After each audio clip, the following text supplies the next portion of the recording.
Assalamualaikum warahmatullahi wabarakatuh. Shalom, Om Swastiastu, Nama Budaya, Salam Kebajikan, Salam Sejahtera untuk kita semua. Perkenalkan, nama saya Ajeng Syoktaviana dengan NIM 225090500111137. Di sini saya akan menjelaskan pembahasan dari tugas 2 dan UAR responsi pengantar rancangan percobaan. Nah, pada soal nomor satu ini disajikan suatu penelitian yang dilakukan untuk mengetahui pengaruh tiga level jenis pupuk kompos dan dosis pupuk nitrogen dengan tiga level yang dilakukan di kebun percobaan terhadap hasil rumput pakan ternak eh, dengan keterangan kuintal per petak. Di lapangan tersedia dua petak besar, di mana petak pertama merupakan petak bekas tanaman jagung dan petak keduanya itu bekas tanaman kacang tanah. Masing-masing petak menampung 9 petak percobaan. Seperti yang diketahui tadi ada dua faktor, dengan masing-masing faktor itu memiliki tiga jenis, maka ada 9. Nah, terus ada per masing jenis petak itu memiliki 9 petak percobaan. Data disajikan pada tabel di sebelah. Berdasarkan penelitian di samping, rancangan apa yang sebaiknya digunakan pada percobaan tersebut? Sajikan analisis seragam dan berikan kesimpulan. Nah, rancangan apa yang digunakan? Pada penelitian tersebut, dilakukan percobaan secara bersamaan dari dua faktor, yaitu jenis kompos dan dosis pupuk nitrogen. Pada percobaan tersebut, ingin mengetahui masing-masing pengaruh faktor dan pengaruh gabungan interaksi antara dua faktor tersebut dalam percobaan. Nah, makanya ini masuk dalam rancangan faktorial. Nah, lalu untuk lebih detail lagi tuh penelitian ini menggunakan rancangan acak kelompok faktorial karena melibatkan kombinasi faktor-faktor yaitu dua faktor sebelumnya yaitu jenis pupuk kompos dengan dosis pupuk nitrogen dalam kelompok-kelompok tertentu yaitu dua jenis petak yaitu petak bekas tanaman jagung dan petak bekas tanaman kacang tanah. Nah, sehingga dapat dilihat, jadi per masing-masing petak tuh memiliki sifat yang berbeda. Makanya ini termasuk rancangan acak kelompok. Seperti pada petak satu di AN1 dengan ini tuh beda. Jadi ini tuh semua itu beda sifatnya. Gak ada petak yang sama. Baik, selanjutnya ini ada hipotesis. Karena ini adalah rancangan acak kelompok faktorial, dia memiliki 4 hipotesis, yaitu hipotesis faktor A, hipotesis faktor B, hipotesis faktor hipotesis interaksi antara faktor A dan B, lalu ada hipotesis kelompok. Untuk hipotesis faktor A itu, H0-nya itu faktor A tidak berpengaruh terhadap respon yang diamati. Lalu untuk uh, hipotesis satunya itu faktor A berpengaruh terhadap respon yang diamati. Lalu untuk hipotesis faktor B, untuk H0-nya itu faktor B tidak berpengaruh terhadap respon yang diamati. Sedangkan H1-nya itu faktor B berpengaruh terhadap respon yang diamati. Lalu selanjutnya itu ada hipotesis interaksi antara faktor A dan faktor B. Untuk H0-nya itu interaksi antara faktor A dan faktor B tidak berpengaruh terhadap respon yang diamati. Untuk H1-nya itu interaksi antara faktor A dan faktor B berpengaruh terhadap respon yang diamati. Selanjutnya itu ada hipotesis kelompok. Untuk H0-nya itu kelompok tidak berpengaruh terhadap respon yang diamati. Untuk H1-nya itu kelompok berpengaruh terhadap respon yang diamati. Nah, selanjutnya ini ada perhitungan untuk analisis rancangan acak kelompok faktorial. Nah, FK-nya ini dihitung dari jumlah keseluruhan data dibagi dengan banyaknya data. Dihasilkan sebagai berikut, lalu dihitung JKT, JKP, JKK, JKG, JKA, dan JKB hingga JKAB-nya. Untuk JKT ini diperoleh dari 1,23, 1,25 ini adalah hasil sigma dari kuadrat per masing-masing data, lalu dijumlahkan, lalu dikurangi dengan FK. Untuk CKP-nya ini merupakan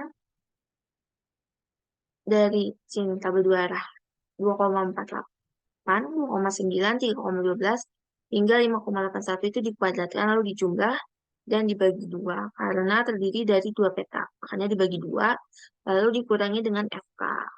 Untuk JKK-nya itu diperoleh dari 19,37 kuadrat ditambah 19,49 kuadrat. Ini dari mana? Ini dari total petak satu, dan ini total petak satu, ini total petak dua. Lalu dibagi karena per masing-masing petak kan punya 9 eh, fak- 9 jenis, 9 petak. Satu jenis petak itu memiliki 9 petak. Makanya dibagi 9. Dikurangi dengan FK. Lalu JKG itu merupakan sisa dari JKT yang dikurangi oleh JKP dan JKK. Lalu selanjutnya ini ada JKA. JKA ini merupakan eh, jumlah kuadrat untuk faktor A. Lalu ini jumlah kuadrat untuk faktor B. Maaf. Lalu ini jumlah kuadrat untuk interaksi antara faktor A dan faktor B. Untuk jumlah kuadrat faktor A ini tuh didapatkan dari sini. Karena A itu kan tadi jenis pupuk. Jadi jenis pupuk kan tadi ada A, B, C.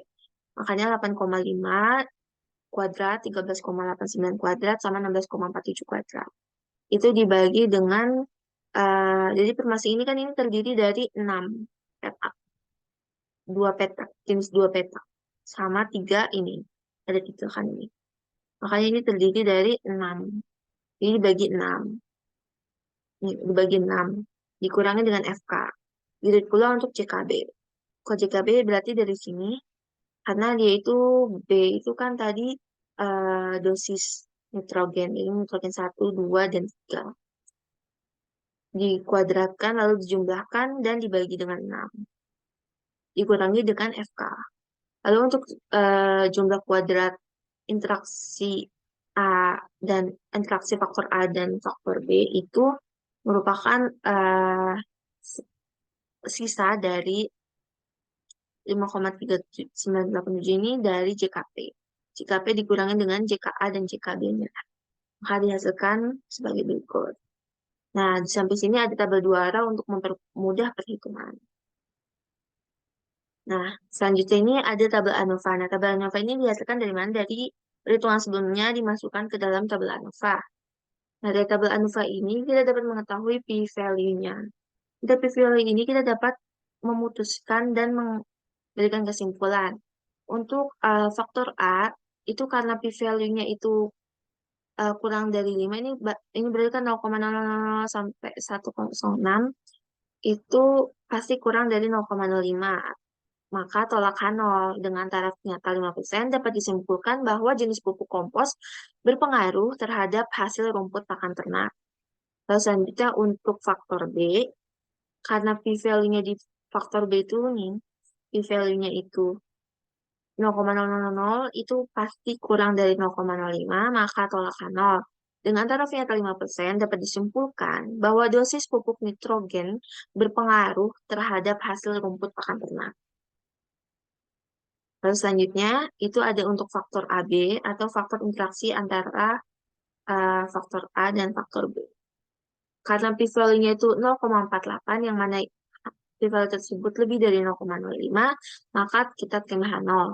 Dengan tarafnya 5% dapat disimpulkan bahwa interaksi antara jenis pupuk kompos dengan dosis pupuk nitrogen tidak berpengaruh terhadap hasil rumput pakan ternak. Dan yang terakhir itu ada untuk faktor kelompok. Karena p-value-nya itu 0,38, yang mana hal tersebut melebihi 0,05, maka terima H0. Dengan taraf nyata 5% dapat disimpulkan bahwa kelompok tidak berpengaruh terhadap hasil rumput pakan ternak. Mohon maaf, ini bukan 0,38 tapi 0,316. Nah, selanjutnya ini ada perhitungan untuk kita bakal membuat tabel ANOVA alternatif 1. Nah, kita pertama itu untuk JKB terhadap A. Jadi JKB dalam A. JKB ini JKB jumlah kuadrat faktor B dalam faktor A1 hingga faktor A3. Kita hitung satu-satu. Ini hasilnya dari mana? 2,48, 2,95, 3,12 kuadrat. Kenapa ini bagi dua? Karena per masing-masing itu mengandung dari dua petakan. Lalu dikurangi dengan FK yang baru. Ini FK barunya itu dari sini. Bisa dilihat dari tabel dua arah. 8,5 kan. Karena tadi kita lagi menghitung JKB dalam A1. Ini kan A1. A1 itu kan tadi jenis pupuk kompos A. Nah, ini kita hitung jadi 2,48 kuadrat, dikuadratkan semuanya, lalu dijumlah, lalu dibagi dengan 2, karena ini mengandung 2 masing-masingnya, dikurangi dengan 8,5 kuadrat ini dibagi banyak kadar. Nah, sehingga dihasilkan sebagai berikut, begitu pula untuk JKBA2 dan JKBA3. Lalu didapatkan tabel ANOVA alternatif satunya sebagai berikut. Untuk DB-nya ini kan seperti yang sebelumnya itu masih sama. Nah, untuk BXAB ini tuh dihasilkan dari penjumlahan antara DB B ditambah DBAB. Ini 2 tambah 4 kan 6. Jadi makanya DB-nya itu 6. 2 tambah. Nah, lalu selanjutnya itu untuk B dalam A1 hingga B dalam A3 itu kalau jumlahkan itu harus sama dengan yang atasnya ini. Harus sama dengan BX AB-nya. Lalu bagi 3, A3, 3, 3. Lalu didapatkan P-value-nya. Dan kita dapat memutuskan dan memberikan kesimpulan. Untuk faktor eh, B dalam A1, itu karena P-value-nya itu kurang dari 0,05, bisa dilihat ini B dalam A1 tuh 0,0000, ini juga 0,000, ini juga 0,00, maka tolak H0 dengan tarafnya atau 5% dapat disimpulkan bahwa interaksi antara jenis pupuk kompos A dengan dosis pupuk nitrogen berpengaruh terhadap hasil rumput pangkat ternak. Untuk faktor BA2 juga sama, bisa dilihat pada tabel ANOVA alternatif saat ini 0,000 yang pastinya bakal kurang dari 0,05, maka tolak H0. Dengan tarafnya 5% dapat disimpulkan bahwa interaksi antara jenis pupuk kompos B dengan dosis pupuk nitrogen berpengaruh terhadap hasil rumput pakar ternak. Lalu untuk faktor BA3 dapat dilihat di sini p-value-nya itu 0,00071. Itu yang mana itu hasil lebih kecil dari 0,05, maka tolak H0. Dengan tarafnya 5% dapat disimpulkan bahwa interaksi antara jenis pupuk kompos C dengan dosis pupuk nitrogen berpengaruh terhadap hasil rumput pakar ternak. Lalu selanjutnya, kita akan menghitung jumlah kuadrat untuk mengisi tabel ANOVA alternatif 2. Nah, kalau tadi sebelumnya itu kan antara B dalam A1. Kalau sekarang ini A dalam B1, sehingga B3. Kita hitung masing-masing. Jadi kan kalau untuk menghitung JKAB1 tuh seperti ini. Kalau tadi kan JKB A1 kan ke bawah sini. Ini sekarang JKAB1 sini. Kalau dari B1 itu kan nitrogen 1, dosis nitrogen pertama. Ini kan berarti B2, ini B3. Jadi makanya ini A dalam B1. Berarti ini dikuadratkan, dijumlahkan, dibagi dengan 2, karena ini masing-masing ini mengandung 2 petak. Lalu dikurangi dengan FK baru. FK barunya itu 11,87 ini dibagi dengan banyak data. Didapatkan untuk eh, JKAB1-nya itu 1,799 dan JKAB2-nya itu 1,852 dan JKAB3 ini 1,863. Maka bisa kita masukkan kembali ke dalam tabel ANOVA baru bagi alternatif 2. Nah, tadi kan BXAB ya. Kan tadi sebelumnya itu BXAB, sekarang itu kan AXAB. Jadi 2 ditambah 4 itu 6. DB-nya 6. Nah, gitu. Sebelum. Nah, 6. Maka dibagi 3, jadi 3, 3, 3. Lalu masukkan JK dalam B1 sampai B3. Nah, didapatkan P-value bagi JKA dalam B1, B2, dan B3. Nah, dari situ kita bisa membuat keputusan dan memberikan kesimpulan. Untuk faktor A dalam B1, karena p-value-nya itu 0,00000, bisa dilihat 0,00028 itu pasti kurang dari 0,05, maka tolakkan 0. Dengan taraf nyata 5% dapat disimpulkan bahwa interaksi antara jenis pupuk kompos dengan dosis pupuk nitrogen N1 berpengaruh terhadap hasil rumput pakan ternak. Lalu untuk faktor A dalam B2, karena p-value-nya itu 0,000000203, maka itu pasti lebih kecil dari 0,05. Maka kita tuliskan 0. Dengan taraf nyata 5% dapat disimpulkan bahwa interaksi antara jenis pupuk kompos dengan dosis pupuk nitrogen N2 berpengaruh terhadap hasil rumput pakan ternak. Selanjutnya untuk faktor A dalam B3, karena p-value-nya itu 0,0198, yang pastinya kurang dari 0,5, maka tolakkan 0. Dengan taraf nyata 5% dapat disimpulkan bahwa interaksi antara jenis pupuk kompos dengan dosis pupuk nitrogen N3 berpengaruh terhadap hasil rumput pakan ternak. Nah, baik. Untuk soal nomor 1 sudah selesai. Lalu selanjutnya kita akan membahas untuk soal nomor 2. Nah, dilakukan sebuah penelitian untuk mengetahui pengaruh kombinasi pemupukan NPK dan genotip padi terhadap hasil padi, kilogram per petaknya.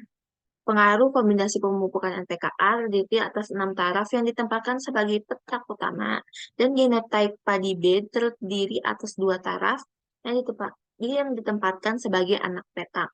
Adapun pengulangan dilakukan sebanyak 4 kali dan kita disajikan pada tabel berikut. Nah, bisa kita ketahui dari sini tuh ini pasti split plot karena disebutkan bahwa di sini ada 2 faktor yang dijadikan petak utama dan anak petak. Yang pastinya kita akan menggunakan split plot. Apakah ini RAK atau RSBL itu dapat kita lihat dari data. Ini termasuk RAL atau rancangan acak lengkap karena tidak semua petak itu tidak berbeda. Jadi ini hanya melakukan pengulangan. Jadi antara 20,4, 3,24 dan semua ini memiliki perlakuan yang sama, hanya saja ini dilakukan pengulangan sebanyak 4 kali. Jadi maka dapat semua bahwa penelitian tersebut menggunakan rancangan acak lengkap split plot. Baik, lanjut saja. Untuk hipotesis dari rancangan acak lengkap split plot itu ada 3. Itu hipotesis pengaruh petak utama A, hipotesis pengaruh anak petak B, lalu ada juga hipotesis interaksi petak utama A dan anak petak B. Untuk hipotesis pengaruh petak utama A, itu H0-nya itu petak utama A tidak berpengaruh terhadap respon yang diamati. Lalu untuk H1-nya itu petak utama B berpengaruh terhadap respon yang diamati. Lalu selanjutnya yang kedua itu ada hipotesis pengaruh anak petak B, yang dimana H0-nya itu anak petak B tidak berpengaruh terhadap respon yang diamati. Lalu selanjutnya itu ada H1-nya, itu anak petak B berpengaruh terhadap respon yang diamati. Lalu yang ketiga itu ada hipotesis interaksi antara petak utama A dan anak petak B, di mana H0-nya itu interaksi antara petak utama A dengan anak petak B tidak berpengaruh terhadap respon yang diamati. Sedangkan H1-nya itu interaksi antara petak utama A dengan anak petak B berpengaruh terhadap respon yang diamati. Nah, dilakukan perhitungan. Di sini tuh kita bakal menghitung 2 analisis. Itu analisis untuk petak utama. Petak utama itu tadi untuk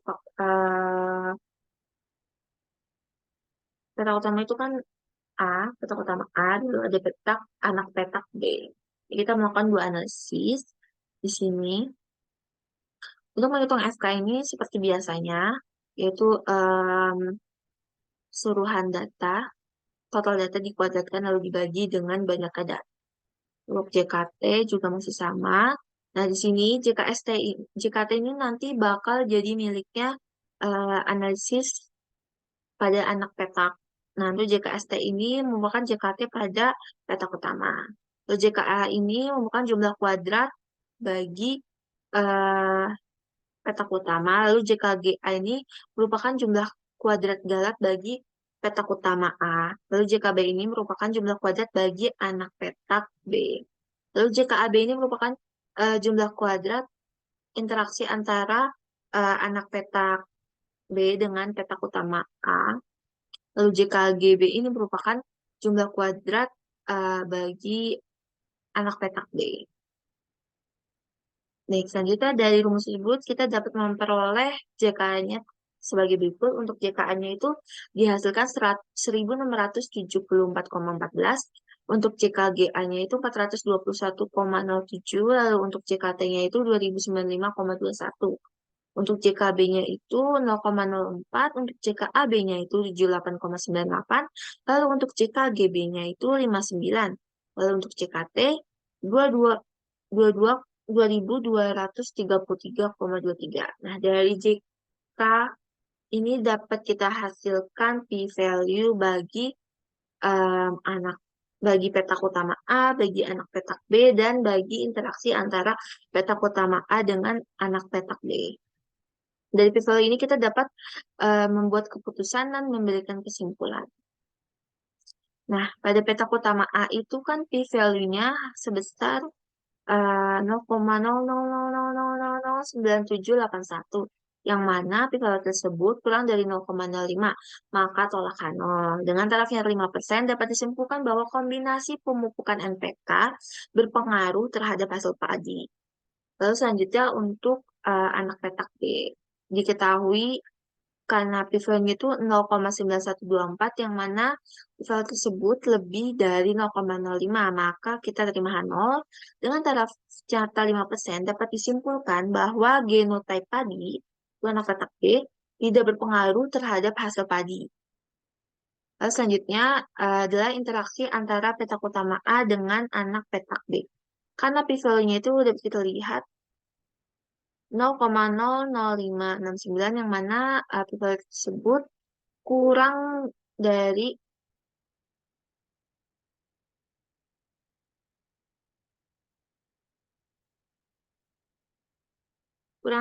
mohon maaf ini salah, p-value tersebut itu kurang dari 0,05, bisa dilihat ini 0,0005, ini tuh kurang dari 0,05, maka ini tolak H0.